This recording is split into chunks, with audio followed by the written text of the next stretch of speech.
I never imagined a normal Thursday at the office could spiral into the kind of chaos that leaves people whispering and avoiding each other like strangers in their own workplace.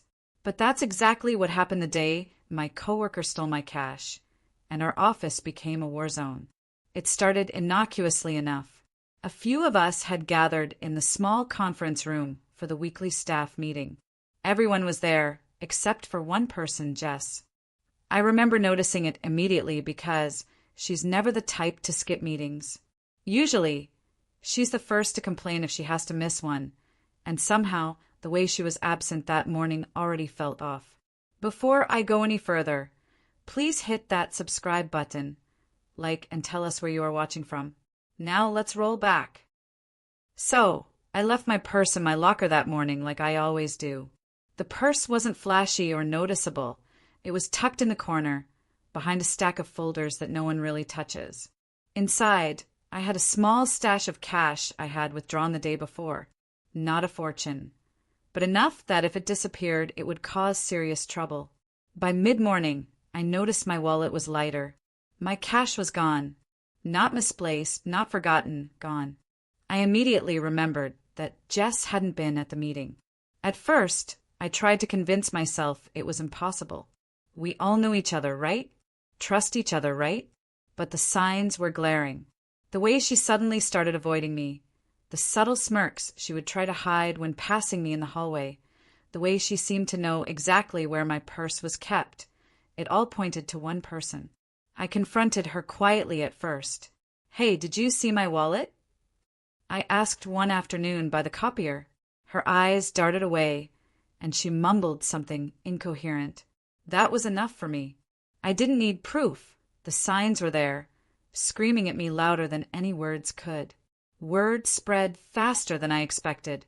Our office, which had been buzzing with ordinary tasks and low-level gossip, shifted its entire energy. Suddenly, people were whispering behind cubicles, casting suspicious glances at Jess, avoiding eye contact when she walked by. It was like we had created our own version of office justice.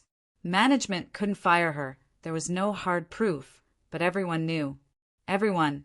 I started noticing small things that had gone unnoticed before. She would accidentally brush past my desk, lingering a little too long, and then quickly move on when I looked up. Files would mysteriously go missing, or notes I had written would disappear from the shared table. It wasn't just me. Other colleagues started sharing stories of missing items, strange coincidences, and unexplained behavior. I remember the first lunch break after the theft. I was sitting with a small group at the cafeteria, trying to process what had happened, when someone whispered, "Did you hear about Jess?" I nodded. The news didn't need words. The look on everyone's face said it all. That day, our small office had split into factions, those who silently condemned her and those too scared to speak. The tension wasn't just palpable, it was suffocating. Meetings that used to be routine became exercises in avoidance. People didn't volunteer for tasks that required teamwork with her. Emails went unanswered. Even the office plants seemed to lean away from her desk. If plants could sense drama, I swear they did. And then there was the most shocking part. Jess seemed oblivious. She carried on with her work, typing at her computer as if nothing had happened. But the subtle hints were everywhere. She would giggle quietly when someone mentioned money. She would glance at my desk with a strange mix of fear and arrogance, and she had started arriving late in the mornings, perhaps hoping the missing money story would die down. I began documenting everything. Times she was absent, times things went missing, who saw what, who said what. It wasn't evidence for management, at least not enough to fire her, but it was enough for me to understand the pattern. She wasn't just careless, she was deliberate, strategic even. She knew exactly how to navigate the office without leaving proof, taking what she wanted and avoiding confrontation. By the end of that week, the office had transformed into a minefield. Whispered accusations, pointed glances, subtle sabotage. It all became our unofficial system of justice. People stopped sharing snacks, stopped helping with joint projects, stopped saying hello. Jess was isolated, but she didn't leave. Instead, She thrived in the tension, maybe even feeding off it, maybe thinking we couldn't touch her. I started noticing small acts of rebellion from others. Emails sent with subtle digs, files accidentally misplaced, meetings postponed when she had something to present. We were careful, but collectively, the office became a silent army against her. It was fascinating in a terrifying way to see how people would act when justice couldn't come from management. We became our own judges, jury, and executioners without ever saying a word. And it wasn't just her behavior that changed me. It changed all of us. People I considered friends before started avoiding her, but also avoiding me, perhaps sensing the drama I was unwillingly dragged into. Lunches were eaten in isolation. Casual conversations turned into tense interrogations. Even the air conditioning seemed oppressive, as if it knew we were on edge. Then came the day she almost slipped. She left a small receipt lying on my desk, a receipt from a coffee shop she never mentioned visiting. It was a tiny thing, a detail almost too small to notice, but it confirmed everything. She had been in my personal space, and she knew exactly what she was taking. That was the turning point. We didn't confront her directly, we didn't need to. The power shifted completely. Now, if you're watching this, pause for a second and imagine working in a place where one person's theft has created an invisible line. Cross it and the whispers start. Cross it again, and suddenly you're isolated. That's what our office became. And the craziest part? Management had no idea. They were too busy with reports and deadlines to notice that the real crisis was happening in plain sight, between desks, in whispers and sideways glances. Every day, I wondered how far she would go. How brazen could someone be before consequences caught up? She walked around like a queen in her little kingdom, surrounded by invisible enemies, never knowing that every step she took we were watching, waiting, judging. And that's when the subtle sabotage began. A mislabeled folder here, a critical memo forgotten there. She would spend hours trying to track down information, emails bouncing back, files lost. We weren't cruel, at least not intentionally, but justice had a way of creeping in when rules couldn't reach. It got to the point where even our casual coffee runs were calculated. I would sit at my desk, pretending to be busy, watching her approach the communal kitchen. She'd glance around, maybe sensing the tension, maybe not caring, and I'd see others step out or pretend to be occupied, leaving her to sip her coffee in silence. It was absurd, but it worked. And through it all, the office learned something important. Justice doesn't always need proof. Sometimes awareness alone is enough. Awareness that everyone sees, that everyone knows, that everyone is silently punishing the wrongdoer. She didn't get fired. She didn't get confronted directly, but she was isolated in a way that made her behavior impossible to ignore. I wish I could say it ended there, that after a week or two, things returned to normal. But no, every day brought a new twist, a new whisper, a new realization that someone we trusted could betray us so easily. It was chaotic, unpredictable, exhausting, and it was real. By the time part one of this saga ended, I realized something crucial. In the workplace, chaos doesn't always come from deadlines or management mistakes. Sometimes it comes from one person's selfish choice, and the ripple effect touches everyone, leaving an invisible mark that lingers long after the incident. If you've ever been in a situation where trust was broken and chaos erupted silently around you, you know exactly what I mean. Now, imagine living it every day, trapped in a building where every glance, every whisper, every coffee break is a subtle reminder that someone stole more than money. They stole your sense of security. And this was only the beginning. The day after I discovered my cash was gone, the office felt different. You could almost hear the quiet hum of suspicion buzzing between the cubicles. Everyone was polite, of course, because that's how we survive in offices, smiles and small talk, but the energy had shifted. You didn't need to be told. You could feel it in the way chairs scraped the floor, in the way emails were phrased, and in the silence after someone laughed. Jess arrived late that morning, as usual. She had that half smile on her face, the one that tries to convince you she's innocent. And I swear she almost fooled me until I remembered the receipt from yesterday. That tiny, insignificant coffee receipt. How could someone leave something like that? It was careless and yet so deliberate. I went to the break room to grab a cup of tea, pretending to be absorbed in my phone, and I saw her hovering near the coffee machine, acting like she owned the place. She looked around like she expected people to admire her or fear her, maybe both. No one said a word. Everyone avoided her. It was like the world had split into two, her and the rest of us. By mid-morning, whispers started, not loud enough for management to hear, but audible if you were paying attention. Did you see where she went yesterday? I think she might have, you know. Seriously, everyone knows. The tension was thick enough to cut with a knife. And Jess? She didn't notice. Or maybe she did. Maybe that smile was a mask hiding her own nervousness. Either way, it didn't last. Lunch was the first real battle. Usually we all sat together, team lunches, shared sandwiches, casual gossip. But that day, seats were chosen carefully. Friends grouped together, leaving an invisible gap for Jess. She walked past the tables, searching for someone who would join her, anyone. No one moved. Eventually, she sat alone, picking at her salad, pretending her phone was more interesting than the ice-cold silence surrounding her. It was surreal, watching someone you once called a friend sit alone, and knowing exactly why felt wrong in a way. Back at my desk, I tried to focus on work, but it was impossible. Every glance she threw my way, every subtle smirk, reminded me of what she had done, and I couldn't stop thinking about how easy it had been. One absence, one calculated move, and suddenly she had crossed a line no one could ignore, but no one could prove. By mid-afternoon, the subtle sabotage began in earnest. Files I needed for a presentation went missing. Emails bounced back because someone forgot to add me to a thread. Even the shared office printer jammed at the worst possible moments.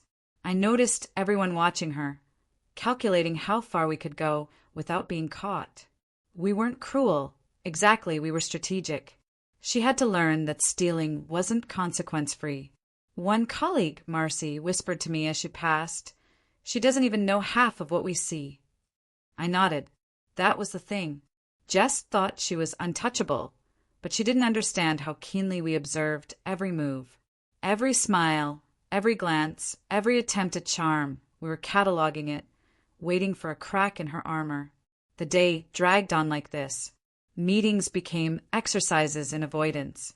We would schedule calls or presentations in ways that made it inconvenient for her, subtly isolating her from the workflow. It was like watching a chess game unfold, and she was the only piece unaware she was being cornered. Then came the small victory. One of the shared office keys went missing, coincidentally from her desk area. Suddenly, she had to ask for help, admit that she didn't have access, and everyone noticed. That small inconvenience felt like a tiny, delicious triumph. For a moment, the chaos felt almost satisfying. Justice, in its strangest form, was happening in real time. By the end of the day, the tension was unbearable. Jess slumped at her desk, her usual confidence shaken just slightly. And yet she tried to maintain control. She sent emails with a little extra flourish, walked with purpose through the office, and smiled at those who would meet her eyes. But the cracks were there, visible only if you paid attention. That night, I left the office exhausted, not physically but mentally. Living in a workplace where theft and betrayal rule the undercurrent of every interaction drains you in ways no one outside the office could understand. Every step, every word, every glance had meaning, and you had to navigate it all without losing your own composure. The next day, things escalated. Someone anonymously left a note on her desk. "We see you. You're not invisible." No signature, no proof. Just a reminder that the office wasn't blind. Jess's reaction was subtle, almost imperceptible if you weren't looking closely. But I noticed. Her hand trembled ever so slightly as she picked up the note, her eyes scanning for who might be watching. From that moment, the subtle sabotage became more deliberate. Emails were delayed strategically, important files misplaced, and collaboration avoided. Every small act added to the tension, and Jess felt it. You could see it in her body language, the quickened steps, the nervous smiles, the way she avoided prolonged eye contact. And yet, she kept coming to work. Every day, arriving late, leaving early, trying to navigate the invisible gauntlet we had created. There was no confrontation, no yelling, no dramatic scenes, just a silent, calculated punishment that spread through the office like a virus. By midweek, a strange thing happened. People who had previously avoided her started talking about the theft openly. Not accusations, but subtle confirmations. "I noticed my purse is missing coins too," someone whispered. Another said, "I think she's been going into desks when no one is watching." The dominoes were falling. Awareness alone was enough. Jess, of course, didn't deny anything. She didn't have to. Her isolation was punishment enough. She was excluded from small celebrations, ignored in casual conversations, and avoided in hallways. Management still had no proof, and she continued to perform her tasks, but she had become a ghost in the office. And as I observed all this, I realized how fragile workplace relationships truly are. Trust is easily shattered, and once it's gone, the fallout isn't just about the person who betrayed you. It affects everyone, reshapes daily routines, and changes how people interact. What started as a theft had transformed our office into a tense, quiet battlefield. By the end of the week, Jess's behavior had shifted noticeably. She stopped laughing at minor jokes, avoided the break room entirely, and kept her interactions to the bare minimum. The once confident coworker who had stolen my cash had been replaced by someone careful, guarded, and isolated. And through it all, the rest of us remained on edge. The office had changed permanently. There was no going back to casual lunches, shared jokes, or open conversations. We were all part of the aftermath, witnesses to a small but devastating act of betrayal, and participants in a silent war that proved justice doesn't always need management. It sometimes just needs awareness. I knew the story wasn't over. Jess would continue to push boundaries, and we would continue to respond. The office had entered a new era, where every glance carried meaning, every action was scrutinized, and chaos lingered like an uninvited guest. And just like that, the theft that started with a few bills in my purse became a full-blown lesson in power, observation, and invisible rules that govern office life. By the start of the following week, it was impossible to ignore how much the office had changed. Jess's absence from team activities was no longer subtle. It was a constant presence. The empty space she left at meetings, at lunch tables, even in casual hallway chats, screamed louder than any accusation could.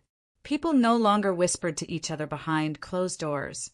They whispered while pretending to type emails, pretending to take phone calls, pretending anything but what was really happening.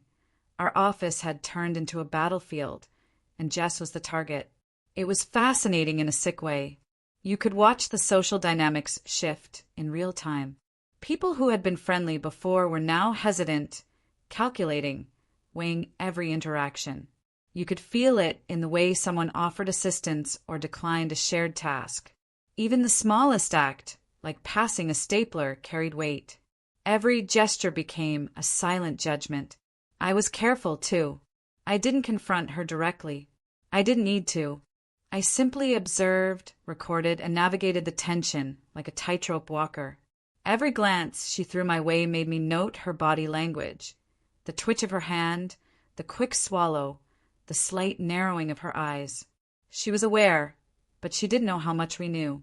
The strangest thing was how quickly the office hierarchy had shifted.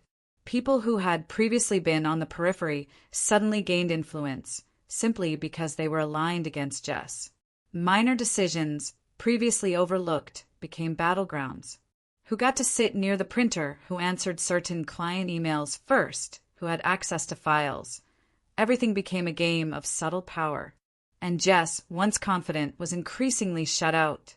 I watched her attempt small manipulations, She tried to charm coworkers with compliments, tried to join casual jokes, even left sticky notes with messages that seemed friendly.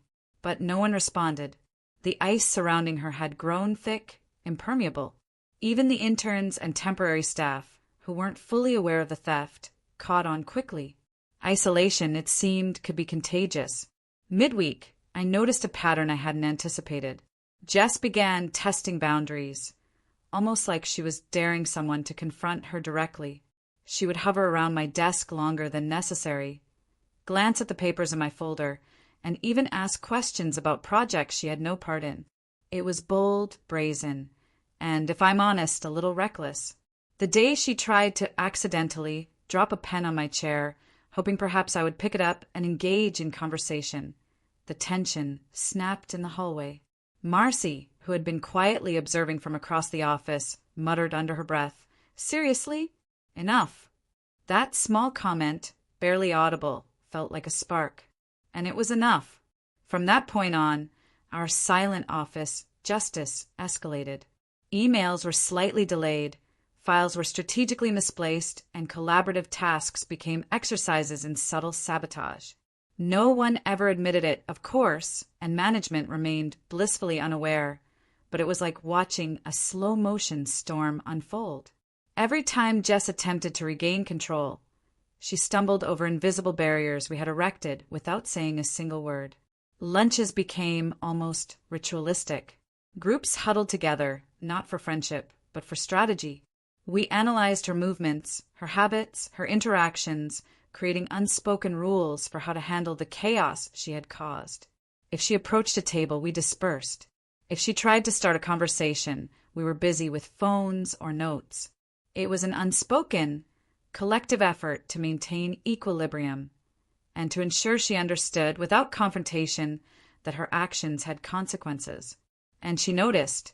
I could see it in the small things, the way she lingered at her desk, the way her hand would hesitate over a mouse or a keyboard, the subtle tightening of her jaw when she realized she couldn't manipulate the space as easily as she once did. Every day, her confidence eroded just a little more, and it wasn't just visible, it was tangible. By Thursday, the tension reached a peak. A minor client complaint required urgent collaboration, and she tried to insert herself into the project. Everyone instinctively blocked her. Files were shared selectively, emails routed through others, and instructions were deliberately vague when she asked. I watched her face tighten as she realized she was being excluded. There was no yelling, no dramatic confrontation, just cold, calculated exclusion. The effect was devastating. It wasn't cruelty, not in the traditional sense. It was justice enacted silently, collectively, without proof but with undeniable clarity. Jess had crossed a line, and in crossing it, she had triggered an invisible, meticulous system of checks and balances. Every misstep she made was amplified, every effort to regain her former standing carefully monitored, and every small act of defiance subtly neutralized. By Friday, she seemed to sense the full weight of her isolation. She lingered near the copier longer than usual, as if hoping someone might engage, someone might break the ice. No one did. She tried the cafeteria line, lingered near the microwave, even pretended to be engrossed in a phone call. But everyone avoided her, strategically, deliberately. And I watched it all, recording in my mind the precise way trust had shattered and reformed around her absence. The most fascinating part was how quickly the office had adapted. What had begun as whispers and quiet suspicion had become an unspoken code of conduct. Everyone instinctively knew what to do, how to act, and how to respond to ensure the social order remained intact. And Jess, the instigator of this chaos, had become a prisoner within her own cubicle. That week ended with a moment I'll never forget. A misplaced file, deliberately routed away from her, caused her to miss a minor deadline. It wasn't catastrophic, but the look on her face was priceless. For the first time, she seemed genuinely unsettled. No words were exchanged, but we all saw it. That single moment summed up everything.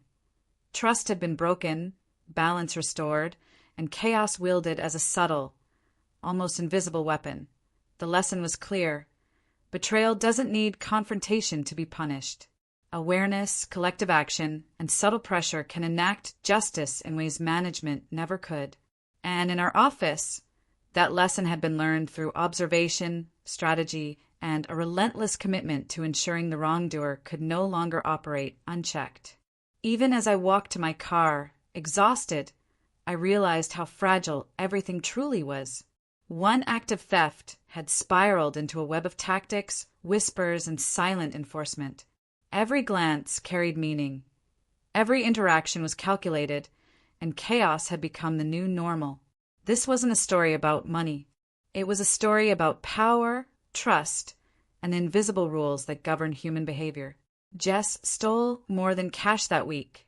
She stole the sense of security we all carried into work. And in return, she got a taste of the invisible consequences that ripple through a workplace when one person chooses betrayal over integrity. It was Monday morning, and the office felt like a battlefield waiting for another round. Jess came in as usual, but something had shifted in her posture. She walked slower, her usual quick, confident steps replaced by hesitant, calculated movements. The smile that once tried to mask her arrogance was gone. Even the way she touched her desk, arranging pens and papers with an obsessive precision, betrayed a nervousness she couldn't hide. I noticed it immediately, as did the others. There's a strange, silent communication that happens in offices during crises. A glance exchanged over the edge of a cubicle, a nod, a brief sigh, tiny gestures that carry meaning far beyond words. Everyone knew what had happened. Everyone knew who was responsible, and everyone was participating in the silent war. The first sign of escalation came at the coffee station. Jess tried to engage in small talk with Marcy, a colleague who had always been friendly with her. Marcy's response was minimal, a curt nod and a quick retreat to her desk. The message was clear. Attempts at charm would no longer work. Jess's eyes flashed with a mix of frustration and disbelief, as if she couldn't comprehend that subtle exclusion could be more punishing than confrontation. Emails became another battlefield. Normally, Jess would copy everyone, eager to showcase her involvement in projects. Now she found herself excluded from threads, forwarded emails selectively routed around her, and crucial information subtly omitted. She would send frantic follow-ups, trying to reassert control, but responses were delayed, vague, or redirected. It was meticulous, silent sabotage, and it worked. I watched her struggle to navigate her day. Each task, each interaction was like walking a tightrope over invisible traps. Small mistakes became magnified under the scrutiny of colleagues who had collectively agreed, without a word, that she would no longer operate freely. The office had become a living organism, and Jess was now trapped within it, trying desperately to adapt. During a team meeting, the tension reached another peak. She attempted to present her part of a project, but slides were missing, data had been misplaced, and questions were framed in ways that highlighted gaps in her preparation. She stumbled, trying to cover, but the faltering confidence was visible to everyone. No one laughed, no one mocked, but the subtle judgment was palpable. She could feel it, even if she didn't fully understand why it was happening. The lunchroom had transformed into a strategic zone. Groups gathered at tables not just for socializing, but to observe and plan. Every interaction was calculated. Who would speak, who would avoid eye contact, and who would subtly reinforce her isolation became a silent agreement among us. It was fascinating and terrifying how quickly the office had adapted to this new normal. Jess's attempts at regaining control became increasingly desperate. She lingered in hallways, hovered near desks, and tried to charm her way back into conversations. Every time she did, we subtly pushed back. A busy glance here, a phone call there, a paper accidentally placed in the wrong folder. All small, deliberate acts of exclusion. And with each misstep, her frustration grew. By mid-afternoon, she had begun leaving her desk more often, wandering the office as if searching for allies. No one responded. Every attempt at connection was ignored, and the isolation intensified. I noticed her shoulders tighten with each unanswered greeting, her footsteps slowing, her usual confidence replaced by caution. The office had turned her into a ghost in her own workplace. But what fascinated me most was how this chaos affected everyone else. Colleagues who had once been casual observers were now actively participating in the subtle enforcement of rules. We were all learning, collectively, how to navigate betrayal without proof. Awareness alone had become a weapon. We didn't need management. We didn't need confrontation. Our unified inaction, our silent judgment was enough. By the end of the day, Jess's behavior had changed dramatically. She no longer attempted casual jokes, no longer tried to mingle, no longer reached for projects outside her immediate responsibilities. She had become a shadow, navigating an invisible maze designed by the rest of the office. That evening, as I packed my bag and prepared to leave, I reflected on the subtle but profound lessons of the week. Betrayal, even small, can ripple outward in ways that affect everyone. Trust, once broken, is nearly impossible to repair. And sometimes, justice doesn't require evidence. It requires awareness, coordination, and a willingness to enforce boundaries silently but relentlessly. The office, once a place of routine and camaraderie, had become a war zone. One person's theft had unleashed chaos, and the aftermath was visible in every interaction, every glance, every calculated silence. We had become both observers and participants in a silent, strategic campaign, and Jess, the instigator, was caught squarely in the crossfire. As I walked to my car that evening, exhausted by the mental gymnastics of navigating the new dynamics, I realized how fragile the workplace really is. One act of betrayal, one selfish decision, and the ripple effect touches everyone, reshaping routines, relationships, and invisible rules that govern daily life. And yet, despite the chaos, there was a strange satisfaction in knowing that justice, in its quiet, calculated form, was happening. Jess would continue to test boundaries, and we would continue to respond. The tension was far from over, but the first lessons had been learned. Awareness, observation, and subtle collective action could enforce consequences where rules and management could not. The week closed with an uneasy calm. Jess had been forced to adapt, to retreat, and to confront, silently, the results of her actions. Every day brought new challenges, new maneuvers, and new opportunities to test who truly controlled the office. And I knew, as I turned off the lights and left the building, that the next phase of this silent war was about to begin. The following day, the office felt colder than usual, not in temperature but in atmosphere. Everyone moved with caution, like stepping on glass. Jess arrived later than normal, her eyes darting nervously.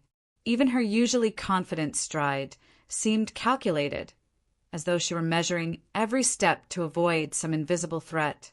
It was clear she had realized that the isolation wasn't temporary. The subtle punishment, the whispered strategies, the collective awareness, these weren't accidents. They were intentional, and she had no way to fight back. I watched her from across the room as she attempted to engage in a conversation with a new intern. She smiled, tried to make small talk, but the intern stiffened, glanced around nervously, and muttered something about a deadline before retreating. Jess's eyes narrowed slightly, and she bit her lip, holding back a frustrated sigh. The office had trained itself to react this way, and the lessons were sticking. Throughout the morning, I noticed a pattern forming. Jess was testing boundaries in small increments, like a nervous animal approaching a trap.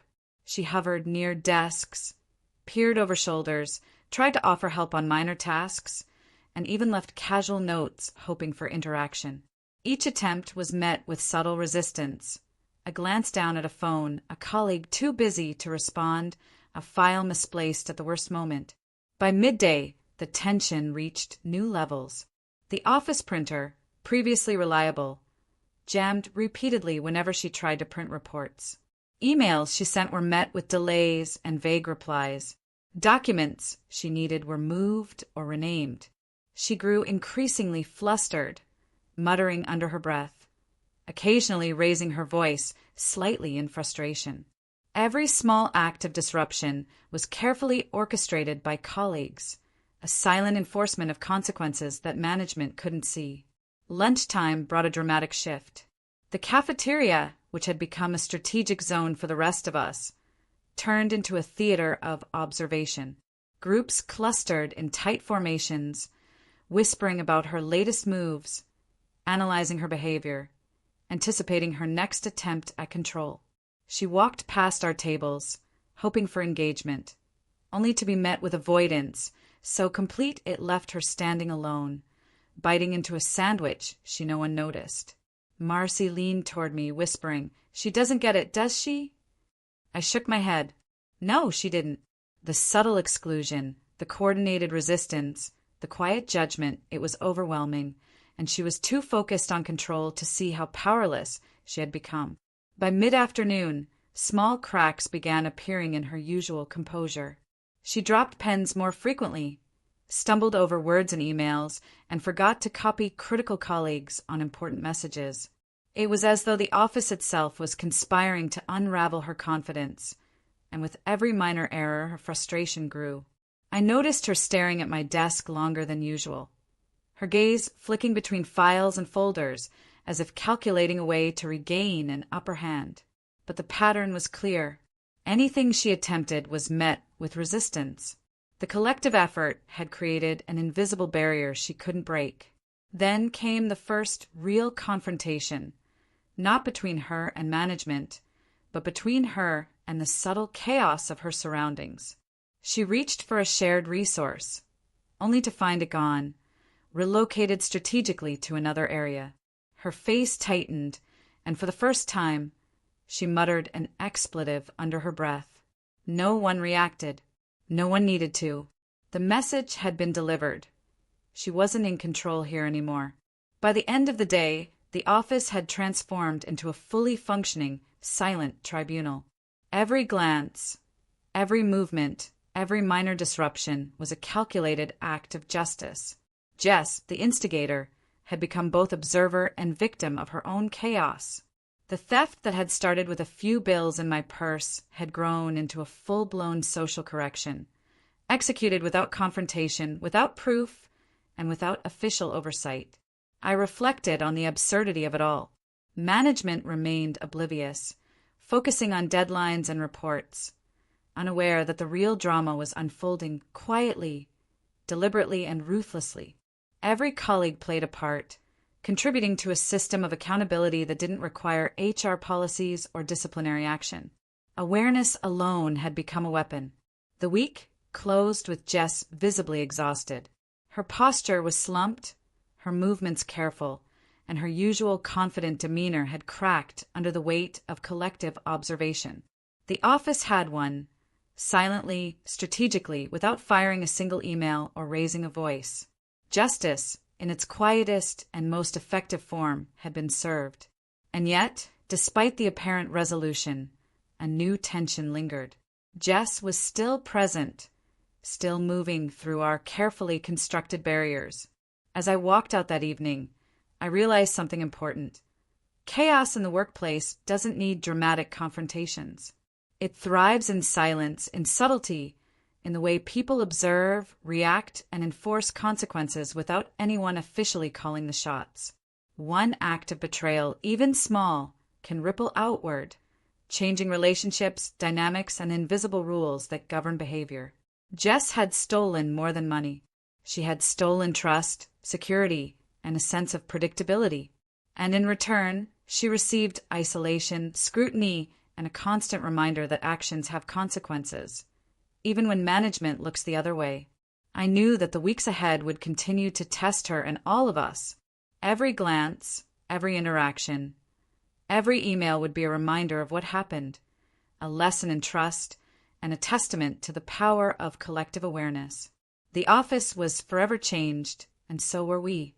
By the second week after the theft, Jess's desperation was becoming impossible to ignore.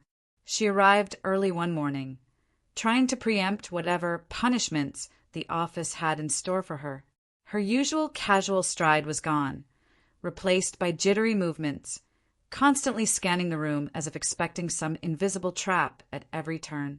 I watched her from my desk as she hesitated near the copier, then quickly turned away when no one acknowledged her. Even small tasks seemed to terrify her now.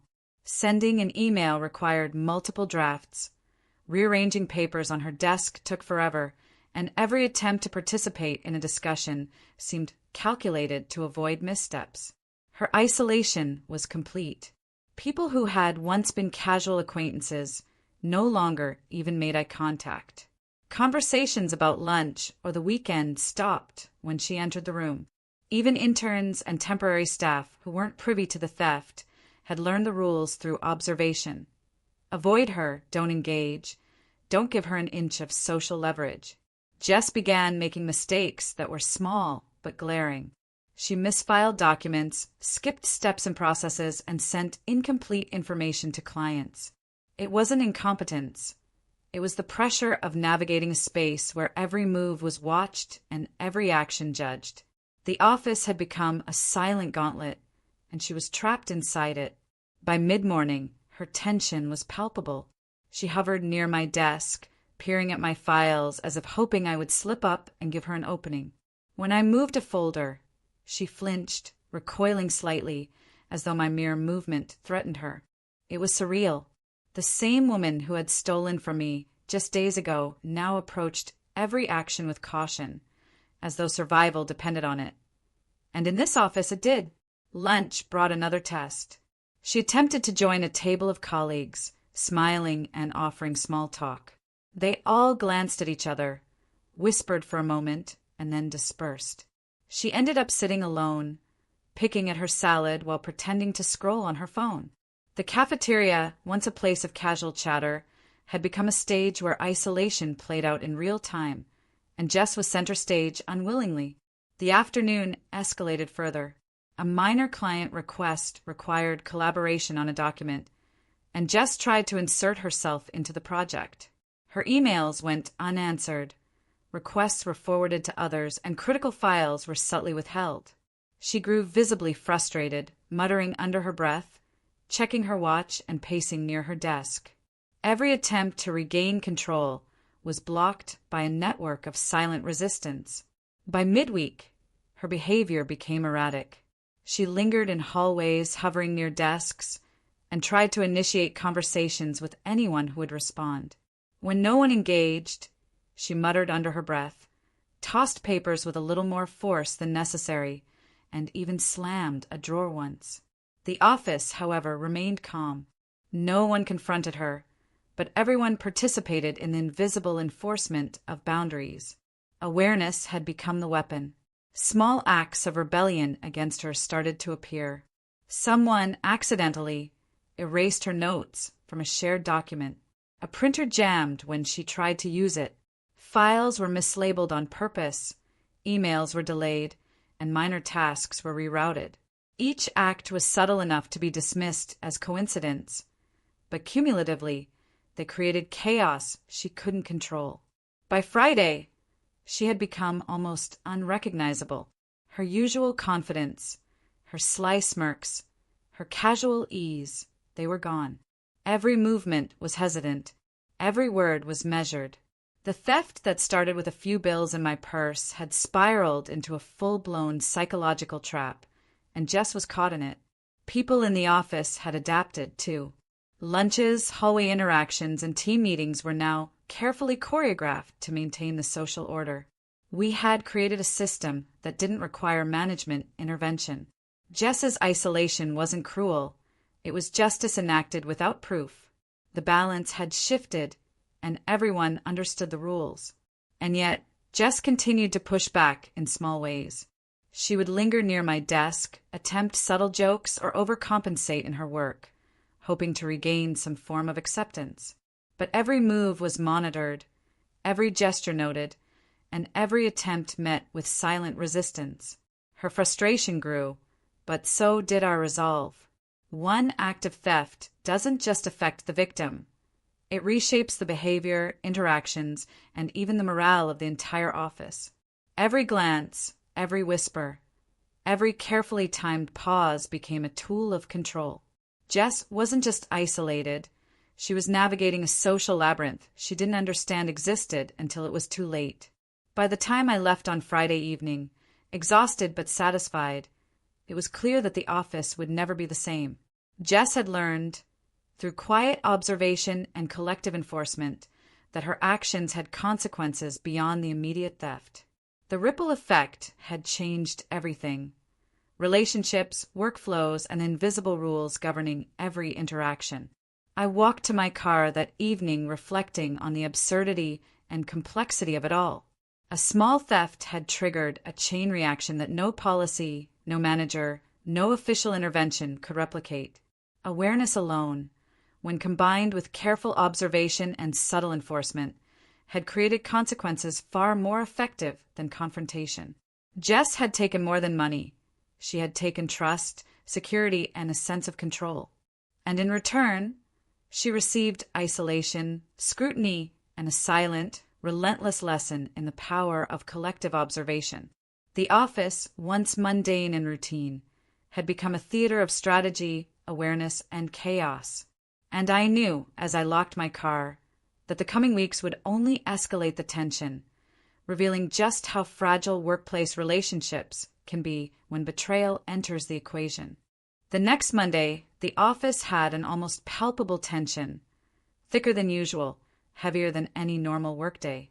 Jess arrived, as always, but there was something different about her demeanor. Her movements were stiff, almost robotic, like she had memorized a routine to avoid triggering anyone's notice. But beneath that careful exterior, I could sense desperation simmering just beneath the surface. Her attempts to regain control were becoming more pronounced and more reckless. She hovered around my desk longer than ever, pretending to organize her own papers, while her eyes darted toward my purse, my files, and my computer screen. There was a frantic energy about her that hadn't been there before. It was the energy of someone realizing the invisible walls closing in, and yet unsure how to escape. Small mistakes began piling up. She forgot to attach documents to emails, misfiled important forms, and even misread internal memos. Every time she faltered, the office responded not with confrontation, but with silent observation, deliberate avoidance, and subtle obstacles. The balance had shifted completely. She was no longer in control of her own environment. The office had taken the reins. Lunch was the first real spectacle of the week.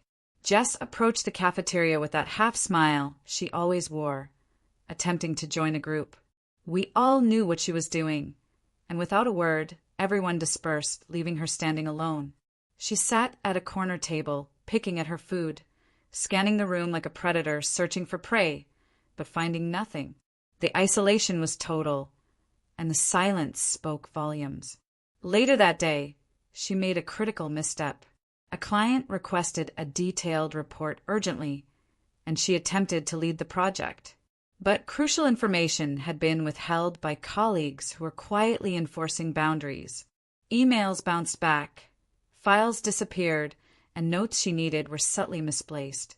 She grew visibly flustered, muttering under her breath, fumbling with attachments, trying to maintain composure while her anxiety grew with every failed attempt.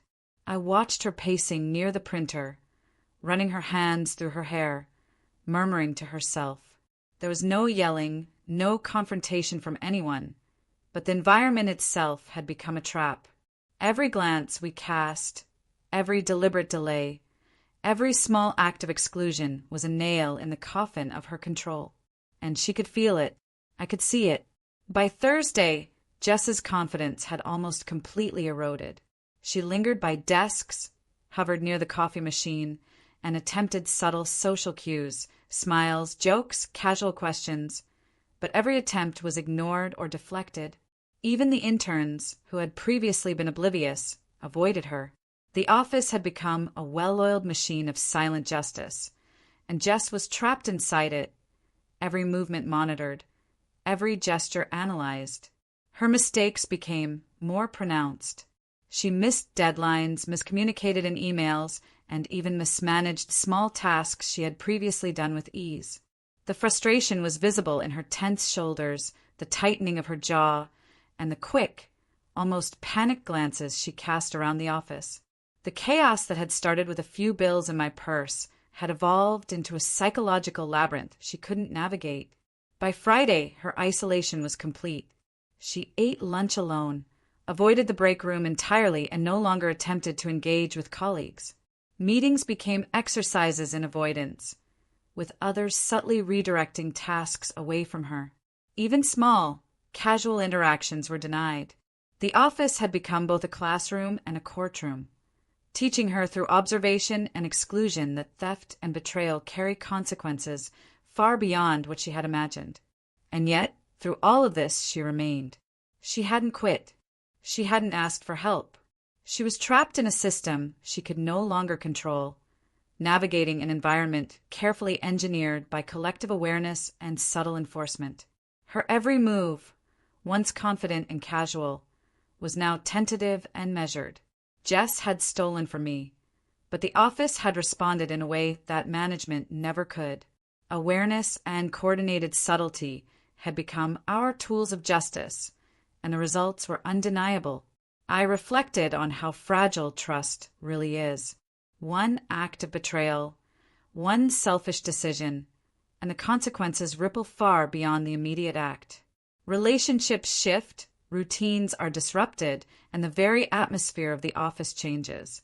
The person who betrayed you becomes a target, yes, but everyone else is drawn into a web of strategy, observation, and silent enforcement.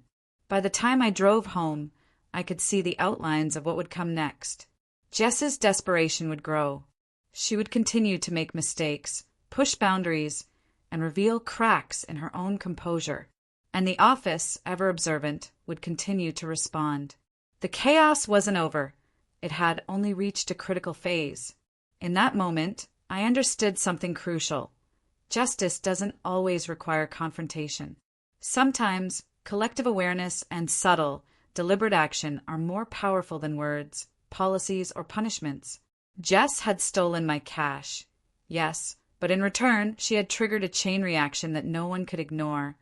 A lesson in consequences delivered with surgical precision by the silent witnesses around her. And so the week ended, with Jess exhausted, cautious, and completely aware that her actions had consequences far beyond what she had ever imagined. The office was transformed. Jess had changed in ways that were almost frightening to witness. She moved quietly, carefully, like she was navigating a minefield. Her confident stride, once effortless, had become cautious.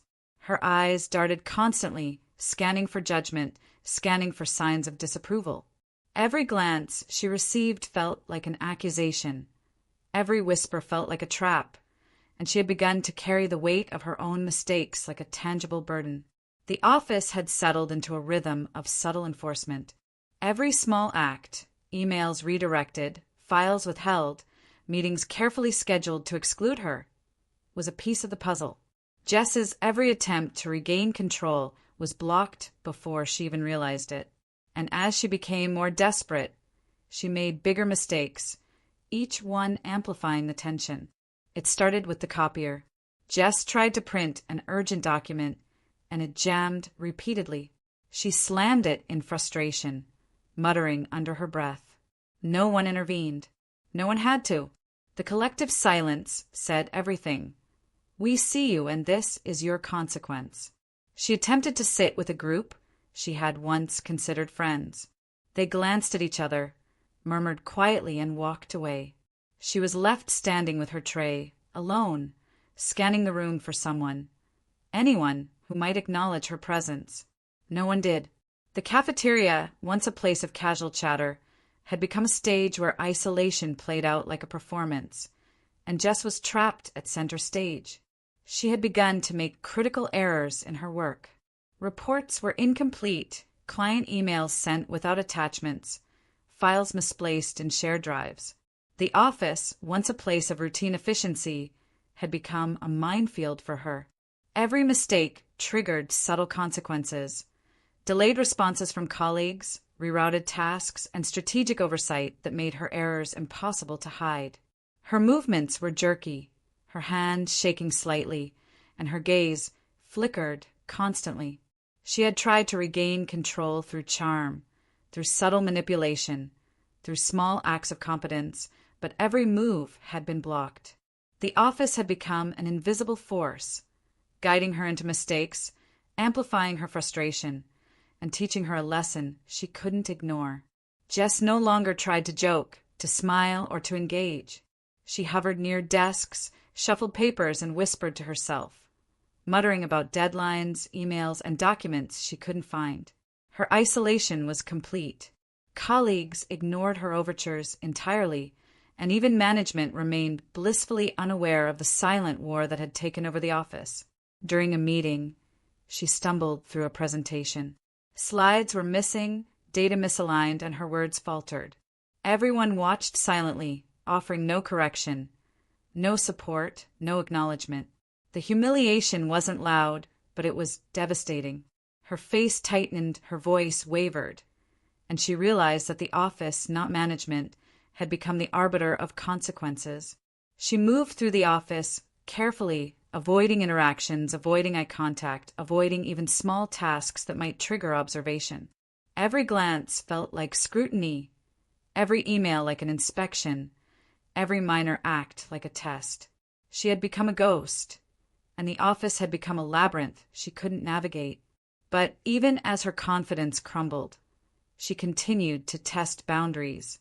She lingered near desks, attempted subtle jokes, and tried to reclaim small victories. Each attempt failed. Files were misplaced, emails ignored, tasks reassigned. The office was a machine of silent justice, and Jess was trapped inside it. By the end of the day, the lessons had become clear. Trust, once broken, cannot easily be repaired. Actions have consequences beyond what is immediately visible. And chaos, when guided by awareness and collective action, can enforce justice more effectively than rules or policies. Walking to my car that evening, I reflected on the transformation that had taken place. The office, once mundane, had become a stage of strategy, observation, and subtle enforcement. Jess, the instigator, had been caught in the crossfire of her own choices, and the ripple effect had changed everyone around her. It was clear that Jess had reached her breaking point. Her confident exterior, the one she wore like armor, had completely shattered. She moved through the office quietly, hesitantly, almost as if afraid that even a glance could trigger judgment. Every step was measured, every word carefully chosen, and every attempt at interaction was met with the invisible barrier the office had built around her. The culmination of weeks of silent enforcement was visible in everything she did. Reports were consistently late or incomplete. Emails went unanswered or incorrectly sent. Even small, routine tasks became exercises in anxiety. It was no longer just about stolen money. It was about trust, control, and the subtle power dynamics that had shifted irrevocably in the office. During an official meeting, Jess attempted to speak. Her words faltered, her slides were out of order, and her voice wavered. No one interrupted, no one corrected, no one offered guidance. The silence itself was punishment, and as she sat down, defeated, her shoulders sagged, and the reality of her isolation became undeniable. The office had executed justice silently, deliberately, and without a single confrontation. And then it happened. A misfiled report, a small, innocent mistake on her part, triggered a minor chain reaction. Files were delayed, deadlines were missed, and the cumulative effect of weeks of missteps became undeniable. Jess froze, realizing in that moment the full extent of her isolation and the consequences of her actions. There was no yelling, no dramatic confrontation, just the weight of her choices pressing down in silence. By the end of the day, she had retreated completely.